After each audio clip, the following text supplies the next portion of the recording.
importante. Vasco, deixa eu te fazer uma pergunta. O Vladimir Putin está chegando nos 70 anos aí, tá? É hoje, provavelmente, a liderança mais longeva do mundo, fora a Rainha Elizabeth, né? Acho que quem está no poder há mais tempo aí. Mas é lógico, a pessoa vai chegando nos 70 anos, deve se começar a pensar aí numa provável sucessão, se não agora, mas mais cedo ou mais tarde isso vai acontecer, ninguém é eterno. O pessoal fala alguma coisa da sucessão do Putin aí? Existe algum provável sucessor? Como é que é esse aparato, essa engenharia política aí na Rússia? O que você consegue perceber? Se o Putin ele saísse de cena hoje, quem que você vê algum candidato aí, alguém que entraria no lugar dele? Isso daí é uma coisa que, pelo que eu vejo aqui, os russos não querem nem imaginar o Putin saindo do poder, porque ele trouxe, né, inclusive os russos falando para mim, ele trouxe de volta a dignidade para a Rússia, depois de uma devastação enorme dos anos 90, né, que a Rússia ficou totalmente submetida aos Estados Unidos, aos grandes bancos internacionais, e ele é uma liderança incontestável mesmo assim, na Rússia, que não tem igual realmente. Então, eu não ouço, pessoal, esse tipo de debate, esse tipo de discussão, né? Quem poderia, tudo. O Putin, ele já, né, já chegou a sair do cargo da presidência, porque tem 2 anos, né? São 2 mandatos que você pode ter consecutivos. O Dmitry Medvedev assumiu a presidência depois que ele saiu. Putin foi para o cargo de primeiro-ministro, o Medvedev durante um bom tempo foi o braço direito do Putin, né, sendo primeiro-ministro dele, tudo. Nos últimos anos ele deu uma afastada, também ele é muito mais novo, mas não tem nada a ver com Putin, já é um homem mais ligado, inclusive, ao capital internacional. Houve essa experiência com ele, mas eu acho que certamente não seria repetida com ele. Os membros do governo russo são, assim, da mais alta capacidade que existe, eu acho, por exemplo, o ministro das Relações Exteriores, né, o Sergei Lavrov, mas o problema é que ele também, creio que esteja também com a idade do Putin, e também uma capacidade enorme. Desde 2004 ele é ministro das Relações Exteriores da Rússia, então e a gente sabe a Rússia, que potência que ela é na diplomacia, né? Existem eu acho que a Rússia, eu acho que ela tem uma escola, uma tradição enorme, né, muito antiga na formação, na boa formação aí da sua burocracia, né, do pessoal do governo, tudo. Eu acho que, principalmente durante o tempo do Putin, isso daí vem sendo disseminado de uma maneira bem sistemática, né? Então, independentemente de quem poderia ser o sucessor do Putin, tudo, é possível, né, que esteja sendo formado ali acho que um conjunto de lideranças, né, que depois que o Putin saia de cena, mantenham e aprofundem, né, o que o Putin está fazendo, porque eu acho que na verdade uma espécie de sistema, né, um regime todo montado, né, encabeçado pelo Putin, e que eu acho que mesmo se o Putin sair, isso não vai se desmoronar, né? O que está acontecendo na Rússia, e eu acho que também não é exatamente uma obra do próprio Putin ou da própria Rússia, mas acho que isso daí vem conforme você tinha falado, né? A gente estava falando dessa questão da antiglobalização, acho que é também uma tendência, eu acho que dessa questão da antiglobalização, facilitar o fortalecimento desse tipo de regime russo, em que a gente vê em vários outros países, por exemplo, no Irã, né, na China, na Síria, em países do Oriente Médio, e países da Ásia, principalmente, a gente vê também isso daí, né? Que na verdade é um sistema todo, um regime todo, que ele parece ser forte e que, independentemente da liderança principal sair de cena, ele vai continuar, né? Vai continuar. A parceria da Rússia com a China, por exemplo, é uma parceria que já está tão intrincada, né? Os laços são tão fortes entre Rússia e China que mesmo que o Putin saia do governo, eu acho muito difícil que alguma coisa mude, né? São mais de 20 anos aí dessa experiência. E com a crise que está internacional, crise com os Estados Unidos decaindo, a Europa decaindo, todo esse regime político neoliberal, liberal, né? Imperialista enfraquecido, eu acho que é o cenário propício, né, para a Rússia e para esses outros países, ao menos manterem esse tipo de regime que eles têm hoje, mesmo que o Putin acabe saindo de cena. Mas certamente é uma coisa que os russos não gostariam que acontecesse, que o Putin saísse do governo da Rússia, viu? Pelo tudo que eu conversei com eles, admiram muito o Vladimir Putin, comandante. O Vasco, é o velho problema também, né? Eu preciso dar uma notícia meio ruim para aquele pessoal que fica animado com a queda do Putin, tá? Um dos prováveis sucessores dele, que é o Medvedev, ele tem uma visão muito mais agressiva do que a do Putin. Ele já andou dando umas declarações. Eu conversei essa semana com uma pessoa que está na Europa. Ela falou, Robson, o Medvedev ele acirraria mais as coisas. Depois saiu uma declaração também do Medvedev dizendo que a Ucrânia não deve existir nos próximos 2 anos. Então, pessoal, toma muito cuidado com o que vocês pedem da vida, tá? A coisa pode piorar bastante aí com uma eventual saída do Putin, que eu acho que eu não vejo muita possibilidade, não. Eu acho que o bloco dele tende a permanecer no poder, porque a gente pensa em Putin, mas na verdade é o bloco, né? Nunca é um cara só, gente. Ninguém governa sozinho. Você tem o bloco de poder que chega lá. Essa que é a verdade. O Vasco, a gente está chegando no final. Vou só fazer um comentário aqui. Eu vou te chamar para o encerramento. Você faz suas considerações finais, pode falar do canal do PCO, é muito importante aqui, pode pedir para a contribuição pessoal. Deixa eu só fazer um comentário.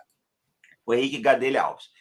A Rússia invade uma nação soberana, mata a população civil, ainda há quem justifique isso. A que ponto nos encontramos? Henrique, desculpa dizer, quando teve a invasão do Iraque, exatamente 20 anos atrás, ninguém falou nada. Invasão da Líbia, a mesma coisa. A Líbia tinha o maior IDH da África. E ninguém falou nada. Transformaram a Líbia num gueto. Essa é que é a verdade. O IDH da Líbia era maior do que o IDH do Brasil, comandante, naquela Exatamente. época. E ninguém falou nada. Então é meio complicado isso daí. Eu concordo com você que eu não vejo aquilo como uma operação especial, eu vejo como uma guerra. Para mim é uma guerra mesmo, entre 2 estados soberanos. Agora, achar que a Rússia tem, né, o monopólio do mal é varrer muita coisa para baixo do tapete. O país que mais fez guerra desde a Segunda Guerra Mundial foi os Estados Unidos.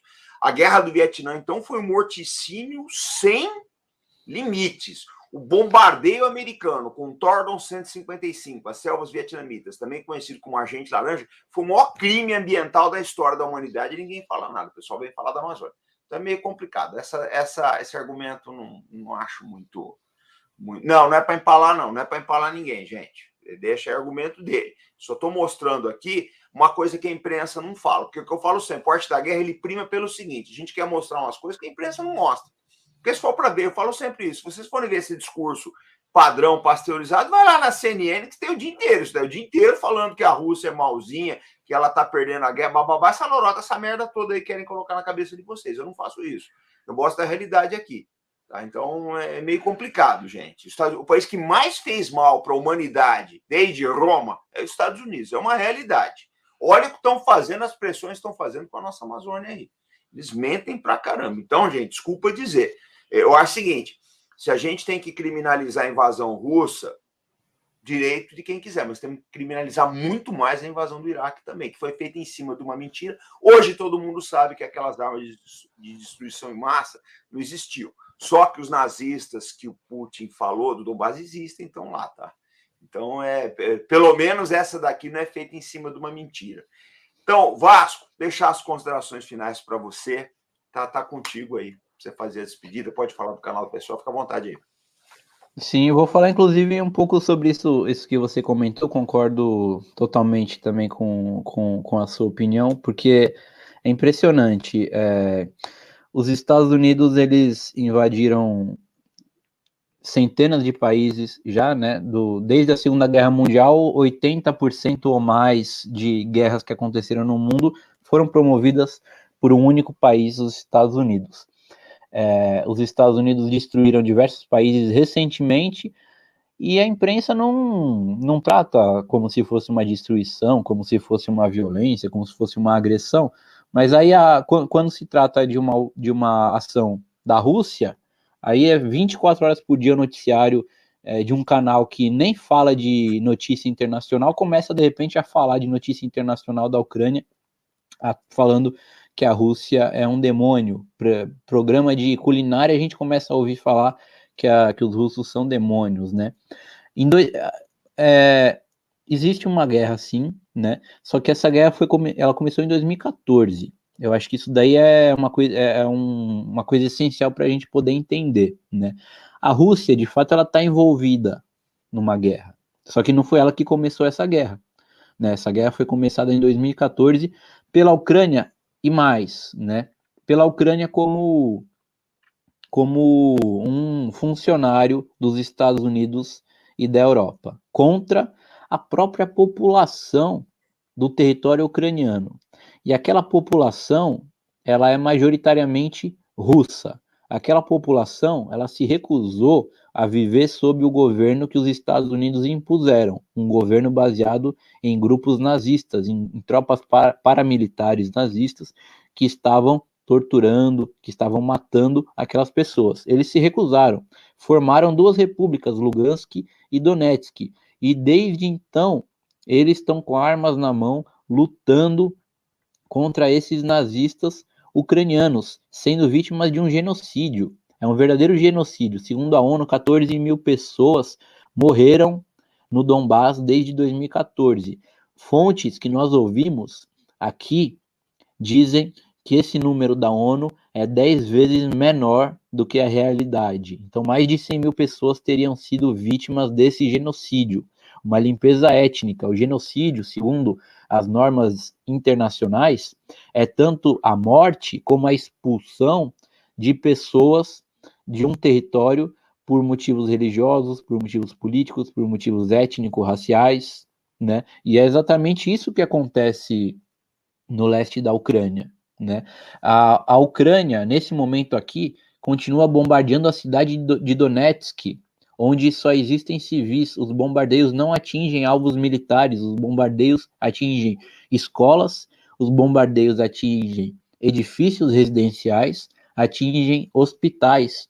Na última segunda-feira, mais de 300 bombas caíram sobre a cidade de Donetsk. São centenas de bombas caindo todos os dias, com dezenas de civis morrendo. Novamente, não são alvos militares que estão sendo atingidos, são alvos civis. Eu acho que a Rússia está certa, o PCO também acha que a Rússia está certa em intervir, porque a Rússia, com essa intervenção, está evitando que mais pessoas morram desse jeito pelas forças ucranianas. Tanto é que o território da República Popular de Lugansk falta cerca de 3%, 2% para ser completamente libertado da ocupação ucraniana, né? Graças à Rússia, várias regiões ali do Donbás não estão mais em guerra, não estão mais sendo bombardeadas, já estão pacificadas, como é o caso, por exemplo, de Mariupol, né? Então, quando alguém fala que a Rússia, na verdade, invadiu um país soberano, a gente tem que entender duas coisas. A Ucrânia não é um país soberano, porque ela perdeu a sua soberania em 2014, quando o governo foi derrubado por ONGs, pelo Departamento de Estado dos Estados Unidos, pelo George Soros, pelo Partido Democrata, etc., pela União Europeia. País controlado totalmente de fora, né, que não tem nada, o governo não tem nada a ver com a sua população, que está promovendo um massacre dentro daquele território. Não é um governo soberano. E a Rússia, na verdade, está evitando esse massacre. As notícias que a gente vê de que os russos estão cometendo genocídio e tudo mais, isso daí não passa de pura propaganda de guerra. Não tem nada a ver com, não tem absolutamente nada a ver com a realidade. Eu acho que essa guerra na Ucrânia, ela certamente é uma das guerras mais sujas em termos de propaganda, né, de mentira. É uma com o maior volume de mentiras que a gente já viu. E tendo estado ali, na região onde estava tendo a guerra, 1 quilômetro das tropas ucranianas, nas cidades destruídas, no Donbass, conversando com os civis que sofreram, conversando com militares, estando há mais de 2 meses aqui, eu posso garantir que 99% das notícias e opiniões que a gente vê, ouve, lê, são ou mentiras ou meias verdades, distorções, manipulações, comandante. Queria agradecer a você pela live, queria agradecer pelo apoio ao PCO também, convidar todo mundo, logicamente, a conhecer a Causa Operária TV, o Diário Causa Operária, e conhecer também o Partido da Causa Operária, que é o partido que luta, né, justamente por isso, pela independência do Brasil, pela soberania do Brasil, para que a gente possa seguir o nosso próprio caminho.